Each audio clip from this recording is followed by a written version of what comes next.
আসসালামু আলাইকুম। এখন দুপুরবেলা পেঁপে গাছে পেঁপের মধ্যে রং আসছে।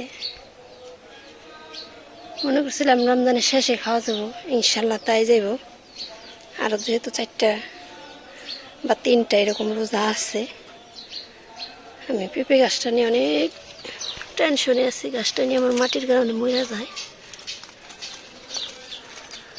মাটিগুলো সরাইতেও পারতেছি না, গাছটারে বের করে দিতে পারতেছি না।